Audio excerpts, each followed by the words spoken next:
Hello everyone. तो आज मैं बात करूंगी स्क्रंचिंग मैकेनिज़्म एंड एबॉर्टिव इनिशिएशन के बारे में। तो स्क्रंचिंग मैकेनिज़्म जो है that happens in the initiation phase of transcription in prokaryotes. तो जैसा कि आपको पता है कि ट्रांसक्रिप्शन जो है that happens in 3 phases in prokaryotes: initiation phase, elongation phase and termination phase. तो जो स्क्रंचिंग मैकेनिज़्म है that happens in the initiation phase of the transcription in prokaryotes. तो स्क्रंचिंग मैकेनिज़्म जो है ये काफ़ी इम्पॉर्टेंट है बिकॉज स्क्रंचिंग मैकेनिज़्म से प्रॉपर इनिशिएशन स्टार्ट होती है ट्रांसक्रिप्शन की। ठीक है, so scrunching mechanism is important for proper initiation of transcription in prokaryotes. और एबॉर्टिव इनिशिएशन जो है that happens as a result of scrunching mechanism. जो स्क्रंचिंग मैकेनिज़्म होता है उसकी वजह से एबॉर्टिव इनिशिएशन होती है। तो इससे पहले कि हम इसके डिटेल में जाएं, एक बार हम देख लेते हैं कि प्रोकैरियोट्स में जीन अरेंजमेंट किस तरह से होता है फॉर ट्रांसक्रिप्शन। ठीक है, so suppose this is a DNA double helix. ठीक है, ये डीएनए का स्ट्रेच है। तो क्या होता है कि कोई भी जीन जो है उससे पहले एक प्रमोटर रीजन होता है।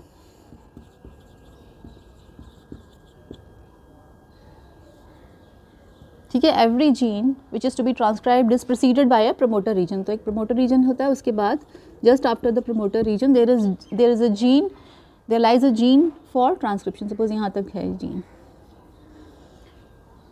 ठीक है, तो ये जीन है, इसका ट्रांसक्रिप्शन होगा। ठीक है, इससे पहले ये प्रमोटर रीजन है। ओके, सो जो जीन का जो पहला न्यूक्लियोटाइड है इसको हम नंबरिंग देते हैं +1 and this is also called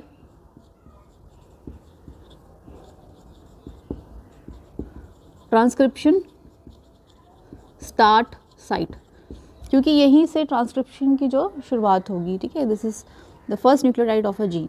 ठीक है, अब जो इसके बाद वाले जितने न्यूक्लियोटाइड्स होंगे उनको नंबरिंग देंगे प्लस में, +1, +2, +3, +10, +20, +50। ठीक है, प्लस में नंबरिंग होगी। और जो इससे इस तरफ के जो न्यूक्लियोटाइड्स होंगे, ठीक है, ट्रांसक्रिप्शन स्टार्ट साइट के इस तरफ के जो न्यूक्लियोटाइड्स होंगे that is this is the right side and this is the left side. तो इनको क्या नंबरिंग देते हैं? नेगेटिव में नंबरिंग देते हैं, यानी -1, +1 के बाद सीधा होगा -1, उससे पहले होगा -2, ऐसे करके। ठीक है, -10, -20, -35, -40, -70, इस तरह से।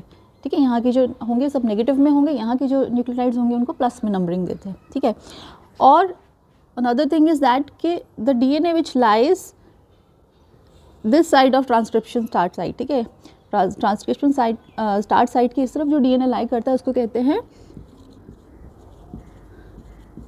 डाउनस्ट्रीम डीएनए, और जो इस तरफ को लाई करता है डीएनए उसको कहते हैं अपस्ट्रीम डीएनए। ठीक है, क्योंकि ये जो डाउनस्ट्रीम और अपस्ट्रीम वर्ड्स आए हैं ये नदी के बहाव से आए हैं। ठीक है, जिस तरफ नदी का बहाव होगा उसको कहेंगे डाउनस्ट्रीम, और जस्ट उसके अपोजिट जो होगा उसे कहेंगे अपस्ट्रीम। ठीक है, तो this is downstream DNA and this is upstream DNA.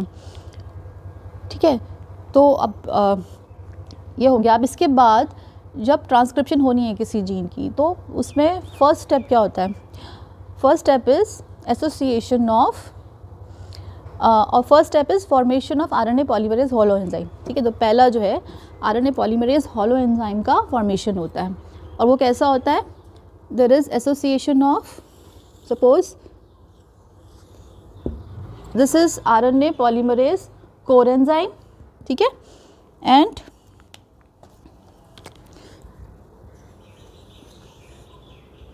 this is sigma factor.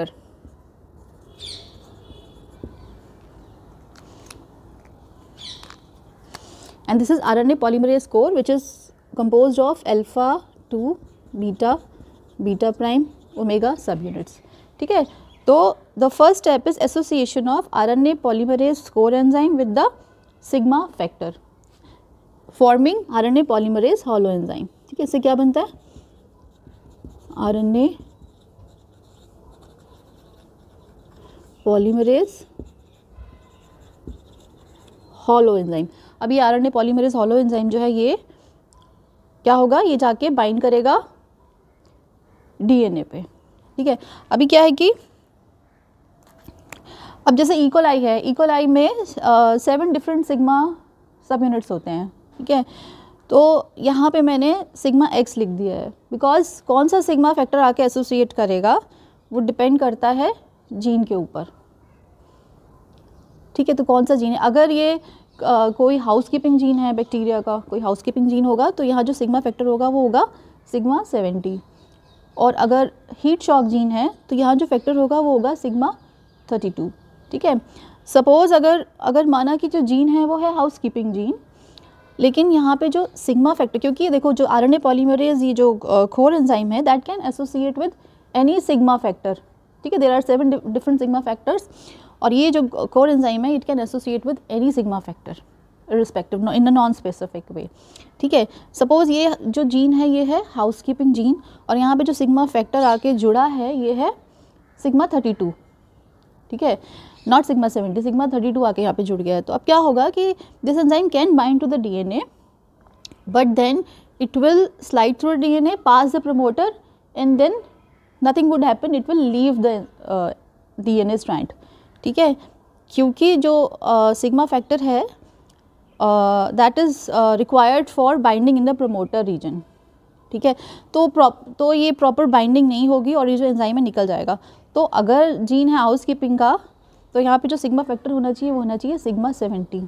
ठीक है, तो सपोज़ करो कि ये जो जीन है ये हाउसकीपिंग जीन है और ये जो सिग्मा फैक्टर है ये सिग्मा 70 फैक्टर है। ठीक है, तो नाउ अब नेक्स्ट स्टेप क्या है, first step is association of RNA polymerase core enzyme with the sigma factor forming RNA polymerase holo enzyme. तो पहला स्टेप है कि आरएनए पॉलीमरेज हॉलो एंजाइम बना। उसके बाद क्या होगा, ये जो आरएनए पॉलीमरेज हॉलो एंजाइम है ये आके यहाँ पे डीएनए स्ट्रैंड पे बाइंड करेगा। ठीक है, फॉर एग्जाम्पल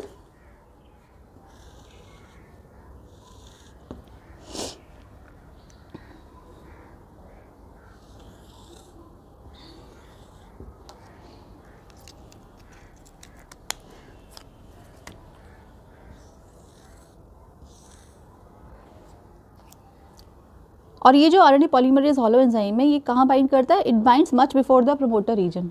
ठीक है, डीएनए स्ट्रैंड पे पहले ही ये बाइंड करता है। ठीक है, और उसके बाद it slides through the DNA molecule and reaches the promoter region. ये स्लाइड करता हुआ या प्रमोटर रीजन पे आएगा और यहाँ पे आके ये रुक जाएगा, प्रमोटर रीजन पे आके ये रुक जाएगा। क्यों रुकेगा, because the sigma factor would form bonds with the consensus sequences present in the promoter region में consensus sequences present होती है जिनके साथ ये sigma factor interact करता है और it forms bonds with it and get stabilized। यहाँ पे आके ये रुक जाता है। ठीक है, RNA polymerase would slide through and फिर यहाँ पे आके promoter region पे आके ये रुक जाएगा। ठीक है, अच्छा अब यहाँ पे क्वेश्चन ये उठता है कि कितना लंबा डीएनए मॉलिक्यूल जो है वो ये RNA polymerase holo enzyme cover करता है। ठीक है, how long DNA molecule does this RNA polymerase holo enzyme covers, कितना कवर करता है।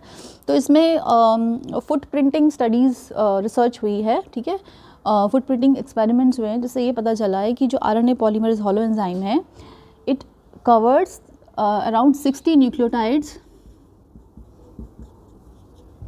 इन a DNA on a DNA molecule. ठीक है, तो जब ये डीएनए मॉलिक्यूल पे बाइंड करता है तो 60 न्यूक्लियोटाइड्स इसके अंदर होते हैं अराउंड, यानी कि एट द प्रमोटर रीजन जब ये प्रमोटर रीजन पे रीच करेगा तो यहाँ पे ये बाइंड करेगा फ्रॉम -40 टू +20। ठीक है, when RNA polymerase would bind, जब ये प्रमोटर पे आएगा तो यहाँ पे -40 से लेके +20 के बीच में ये बाइंड करेगा लाइक दिस।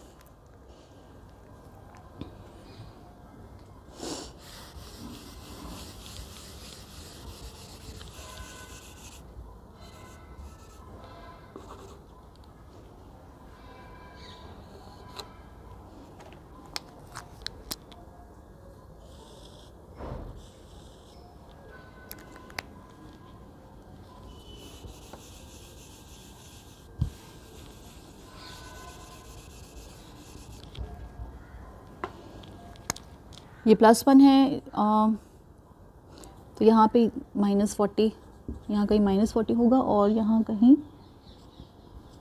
+20। तो जो RNA पॉलीमरेज है इट विल कवर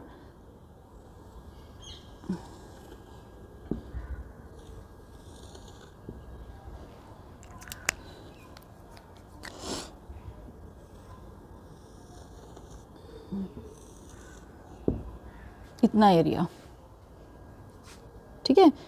तो क्या है इसमें, फर्स्ट स्टेप में RNA polymerase holo enzyme would be form, then अब ये जो RNA पॉलीमरेज हॉलो एंजाइम है that would bind to the DNA molecule in a very loose and weak bonding, ठीक है। बहुत लूजली ये DNA स्ट्रिंग को बाइंड करता है और स्लाइड करता हुआ ये प्रमोटर रीजन पे पहुंचता है और प्रमोटर रीजन पे ये रुक जाता है बिकॉज जो सिग्मा फैक्टर है वो प्रमोटर रीजन में जो सीक्वेंसेस प्रेजेंट होते हैं उनके साथ बॉन्डिंग बनाता है, ठीक है। ये बॉन्डिंग बनाता है और ये यहाँ पे रुक जाता है एंजाइम, ठीक है। और -40 से लेके +20 के बीच के जो न्यूक्लियोटाइड्स हैं ये इनको कवर करता है, ठीक है। उसके बाद क्या होता है नेक्स्ट अब RNA पॉलीमर, अब जो ये DNA डबल हेलिक्स है, ठीक है, आपस में जुड़े हुए हैं, तो ट्रांसक्रिप्शन होने के लिए क्या चाहिए, ये जो 2 स्ट्रैंड्स हैं इन दोनों को अलग होना है, ठीक है। तो अब क्या है कि फर्स्ट थिंग इज़ कि जब ये आके एंजाइम यहाँ पे आके बाइंड करता है तो it first forms closed promoter complex, ठीक है। जब when enzyme comes and binds to this region it first forms closed promoter complex, पहले क्लोज्ड प्रमोटर कॉम्प्लेक्स बनता है। इसमें क्या है कि जो DNA स्ट्रैंड्स हैं ये एक दूसरे से जुड़े रहते हैं, ठीक है। उसके बाद एंजाइम जो है इसके अंदर जो ये स्ट्रैंड्स हैं इनको ओपन अप करता है, ठीक है, दोनों स्ट्रैंड्स को एक दूसरे से अलग करता है फॉर्मिंग ओपन प्रमोटर कॉम्प्लेक्स, ठीक है। तो जो स्ट्रैंड्स हैं टेम्पलेट स्ट्रैंड और नॉन टेम्पलेट स्ट्रैंड ये एक दूसरे से, ठीक है, अलग हो जाते हैं। एंजाइम नॉन टेम्पलेट स्ट्रैंड और टेम्पलेट स्ट्रैंड को एक दूसरे से अलग कर देता है so that template strand can be used for formation of RNA molecule. तो ये जो ओपन प्रमोटर कॉम्प्लेक्स होता है इसको ट्रांसक्रिप्शन बबल भी कहते हैं, ओके। तो अब नाउ द क्वेश्चन इज़ कि कितने न्यूक्लियोटाइड लॉन्ग DNA जो है वो स्ट्रैंड जो है वो एक दूसरे से अलग होते हैं, यानी कि जो RNA पॉलीमरेज है वो कितने न्यूक्लियोटाइड लॉन्ग DNA को सेपरेट करता है, ठीक है, स्ट्रैंड्स को सेपरेट करता है। तो इसमें अलग अलग इन्फॉर्मेशन है, ठीक है। अकॉर्डिंग टू एल्बर्ट्स एंड लेनेंजर कोई 10 बेस पेयर्स के अराउंड DNA जो है वो स्ट्रैंड जो है वो सेपरेट होते हैं at a time, 10 base pairs. According to Stryer 17 base pairs के अराउंड DNA स्ट्रैंड सेपरेट होते हैं। According to Cooper 15 base pairs के अराउंड DNA जो है वो सेपरेट होता है, ठीक है। तो इसमें अलग अलग इन्फॉर्मेशन है, तो हम लेके चलते हैं 10 बेस पेयर्स के अराउंड DNA जो है वो सेपरेट होता है, ओके। अच्छा, फिर इसमें भी लेनेंजर में बताया है कि जो DNA जो ये सेपरेट हो रहे हैं strands that start from -10 to +1, ठीक है। तो अकॉर्डिंग टू लेनेंजर -10 से लेके +1 के बीच के जो न्यूक्लियोटाइड्स हैं ये जो स्ट्रैंड्स हैं ये सेपरेट होते हैं, ठीक है। और एल्बर्ट्स में ऐसा कोई स्पेसिफिकेशन नहीं है, 10 बेस पेयर्स के जो DNA वो सेपरेट होता है around the transcription start site, ठीक है। तो हम ये लेके चलते हैं कि 10 बेस पेयर्स के अराउंड जो DNA है वो सेपरेट होते हैं, स्ट्रैंड सेपरेट होते हैं around the transcription start site, ठीक है। तो इसको अब देख लेते हैं। सपोज़ करो कि ये RNA पॉलीमरेज जो है ये it opens up DNA stretch from -4 to +5, ठीक है। ये जो -4 से +5 के बीच का जो DNA है that get separated forming a transcription bubble like this, ठीक है। तो इसमें क्या है कि अब क्योंकि ट्रांसक्रिप्शन बबल बन गया है तो अब ट्रांसक्रिप्शन इनिशिएट होगी, अब ट्रांसक्रिप्शन प्रोसेस शुरू होगी। तो उसमें क्या होगा, RNA चेन बनना शुरू होगी starting from +1 because this is a transcription start site, तो यहाँ से बनना शुरू होगा आरएनए चेन। तो यहाँ पे suppose 5 nucleotide long RNA chain बना। अब इसके बाद क्या है, क्योंकि जो एंजाइम है वो आगे तो मूव नहीं करेगा, बिकॉज जो सिग्मा फैक्टर है उसने बहुत स्ट्रांगली बाइंड करके रखा हुआ है, प्रमोटर रीजन को छोड़ने के लिए वो रेडी नहीं है, ठीक है। तो एंजाइम आगे तो मूव नहीं कर पाएगा, तो वो यहीं रहेगा। और क्योंकि ट्रांसक्रिप्शन शुरू हो गई है, तो अब क्या होगा कि जो आरएनए पॉलीमरेज है वो जो आगे का जो स्ट्रेच है, आगे का जो डीएनए है उसको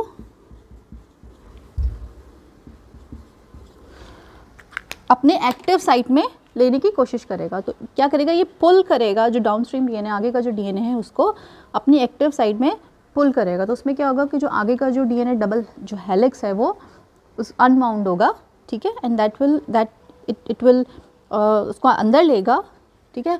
और उससे क्या होगा, जो ट्रांसक्रिप्शन बबल है वो एक्सपैंड हो जाएगा, ठीक है, ट्रांसक्रिप्शन बबल वुड एक्सपैंड। तो इसको देखते कैसे होगा।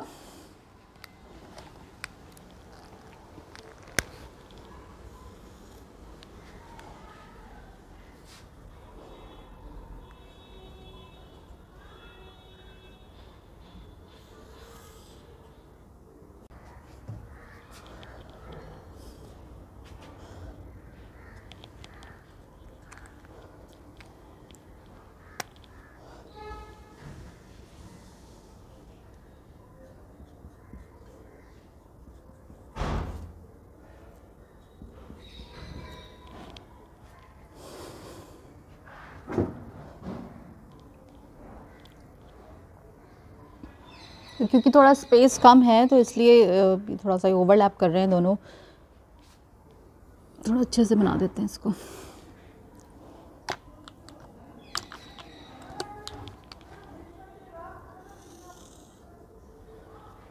ठीक है, तो अब क्या होगा कि इसमें ट्रांसक्रिप्शन बबल जो है वो एक्सपैंड हो जाएगा, बिकॉज जो एक्स्ट्रा डीएनए है वो भी इसमें आगे आ गया है, और जो आरएनए चेन जो है वो थोड़ा सा कुछ न्यूक्लियोटाइड्स और आगे बनेगी, ठीक है, अराउंड 10 या 9 न्यूक्लियोटाइड्स तक की आरएनए चेन बनेगी। लेकिन क्योंकि जो डीएनए स्ट्रैंड को स्क्वीज़ करने की वजह से ये जो स्क्रंचिंग है, इसको स्क्रंचिंग कहते हैं, ठीक है, pulling of the downstream DNA into the active site of the enzyme RNA polymerase, इसको स्क्रंचिंग कहते हैं। स्क्रंचिंग का मतलब स्क्वीजिंग इनटू कॉम्पैक्ट मास, यानी कि उसको खींच के अपने अंदर लेता है एंजाइम, तो उसको कहते हैं स्क्रंचिंग। और ये जो स्क्रंचिंग होती है इसकी वजह से स्ट्रेस जनरेट होता है, ठीक है, और इस स्ट्रेस को रिलीज़ करने के लिए आरएनए पॉलीमरेज को ये जो आरएनए स्ट्रैंड बन रहा है इसको रिलीज़ करना पड़ता है, ठीक है।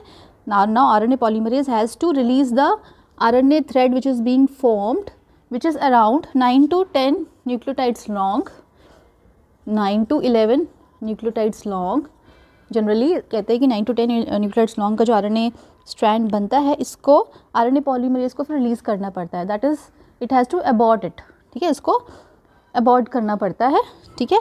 और जैसे ही आरएनए पॉलीमरेज इस स्ट्रैंड को रिलीज़ कर देता है, दैट इज़ इट अबॉर्ट्स इट, तो उसके बाद क्या होता है, ये जो आगे का जो डीएनए खींचा होता है आरएनए पॉलीमरेज ने, दैट वो वापस से अपनी जगह पे चला जाता है, इट गेट्स रीवाउंड, फिर से वो रीवाउंड हो जाता है, और जो ट्रांसक्रिप्शन बबल है वो वापस अपनी ओरिजिनल शेप में आ जाता है, ठीक है। अब क्या होता है कि ये एक बार हो गया, अब उसके बाद दोबारा से फिर से इनिशिएशन शुरू होती है, फिर से यही प्रोसेस शुरू होती है, +1 से लेके +5 तक का इतना न्यूक्लियोटाइड लॉन्ग आरएनए स्ट्रेच बनता है।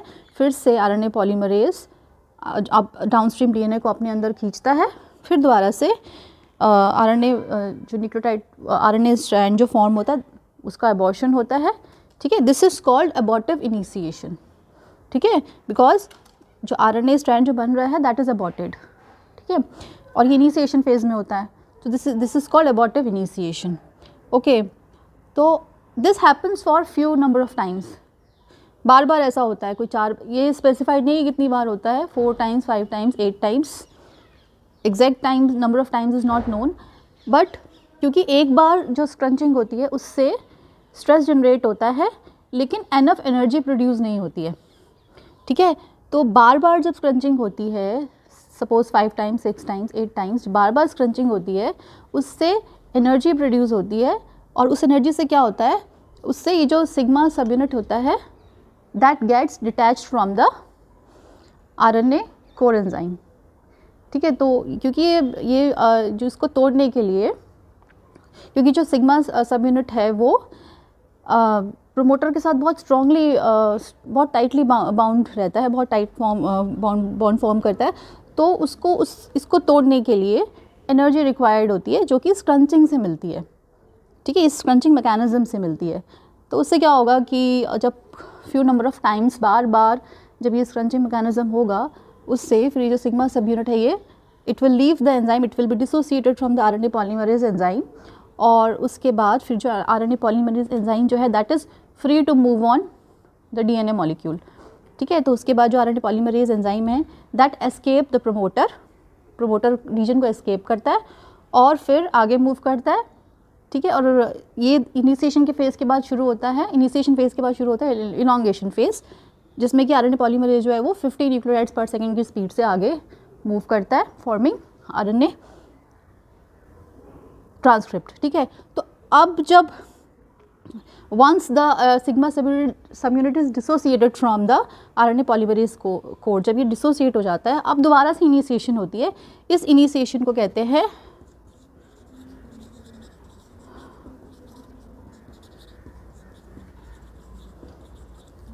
Productive initiation. ठीक है, तो अब जो है प्रोडक्टिव इनिशिएशन होगी, इसका मतलब कि अब जो आरएनए आगे बनेगा वो that will be required RNA molecule. ठीक है, वो पूरा बनेगा। और तो आई होप ये आपको स्क्रंचिंग मैकेनिज्म और अबॉर्टिव इनिशिएशन क्लियर हुआ होगा। ठीक है, अगर कुछ डाउट है तो फिर आप कमेंट बॉक्स पे लिख के मुझसे पूछ सकते हैं। और that's it. Okay, bye bye, have a nice time.